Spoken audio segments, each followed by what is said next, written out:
Florida police are now investigating a case of extreme bullying online. It all began after an 11-year-old girl posted videos on YouTube.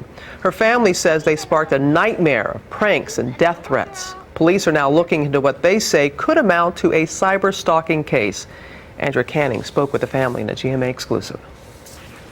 My life, okay? Jessi Slaughter's jaw-dropping YouTube videos are so controversial. I'll pop a Glock in your mouth and make a brain slushy. They've made her the victim of death threats at just 11 years old. Jealous? You know what? To say that you guys have ruined my life. No, I would never think it would got to this point. Now speaking only to GMA with her parents, Jean and Diane, it's the first time the 7th grader has been out in public since her videos ignited a firestorm. I'll post some in the bar.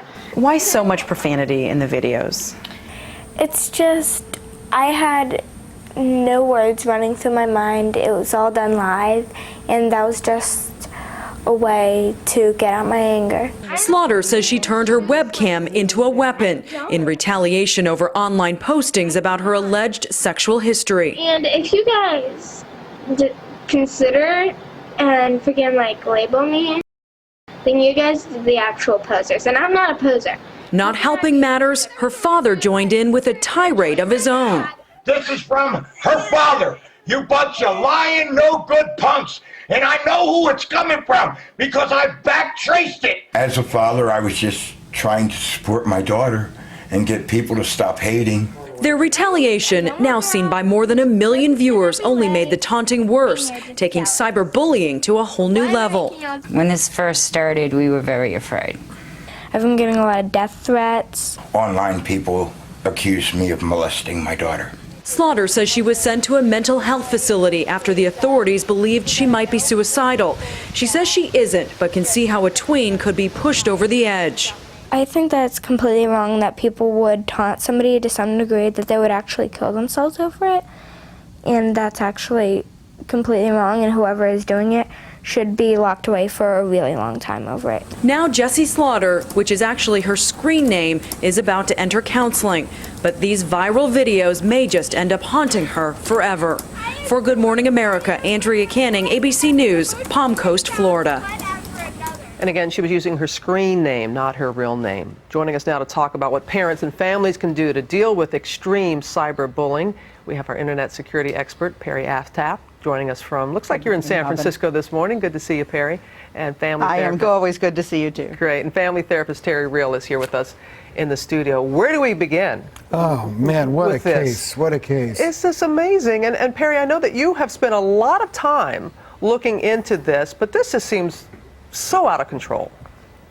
Well, I run StopCyberbullying.org, as you know, Robin, and the internet safety charity Wired Safety. And a lot of kids are frustrated, and their parents are frustrated, so they don't know what to do. And sometimes you get things like this. But when you do this, you're the next cyberbully. So what we need to do is teach parents what to do and teach kids what to do when it happens. Well, let's teach parents right now what to do, because you saw her father, this little 11-year-old's father, on video too, screaming. His daughter is crying. Tell us the proper way to respond to cyberbullying. Absolutely. Stop, block, and tell. You teach your kids to stop and not answer back, not reply, not post anything online. To block the person or the message and to tell a trusted adult. Then the adults have to be trustworthy. And we teach them both, adults and kids, to take 5. Put down the mouse for 5 minutes and do something that will help you regain balance and perspective. At some point, we need to have an adult in charge. Yeah, we do. Well, Terry, I know you're sitting over here just wanting to weigh in. Yeah, I mean, this is about violence breeding violence. You know, the whole culture of kids, and I know it's been said before, but rap music, the way she speaks about putting a Glock in somebody's mouth, it's about retaliation breeding retaliation on all sides, but the whole thing just gets so blown up because of the internet. Well, tell us how this can affect, she's 11 years old. We see teens that are doing this too. The effect that it has on them, because the internet, you can be anonymous.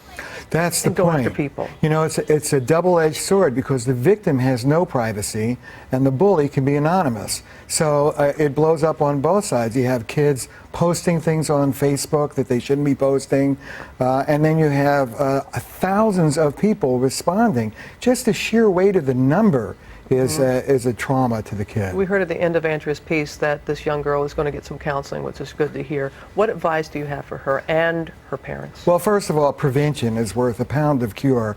There are programs to mind what your kid is watching. Take a look at the kid's history on the computer.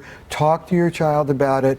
As was said, there's always unplugging the thing and putting it down, but help your kid not get involved with this thing to begin with. Talk to them and supervise. Yeah, as Perry was saying, let's get a responsible adult involved in this. And Perry, this young girl was using a site that I wasn't even familiar with, Stickum or something like that. But you said it's not so much the site you're saying the parents should be concerned about. It's not. Stickum is not terribly popular. It never gained ground. So it's not the site. It's what the kids are doing on it. Right. And at 11, she's not allowed to use any of those sites if you read the terms of service. This didn't happen on Facebook. And Facebook has a really good watch on these things.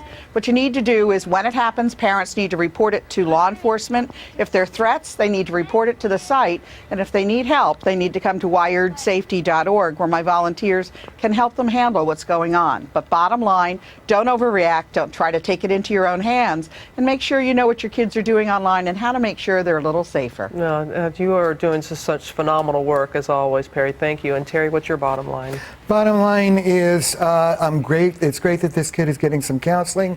It's great that the parents are supporting her. This is a trauma, and it needs to be taken seriously. All right, Terry, good to have you here with us. Enjoy your day in San Francisco, Perry. Thanks again. Thanks a lot, Robin. For your excellent work. And for advice on what age to start talking to your children about cyberbullying and more tips about having that conversation, which you so desperately need to have, go to our website, abcnews.com/GMA.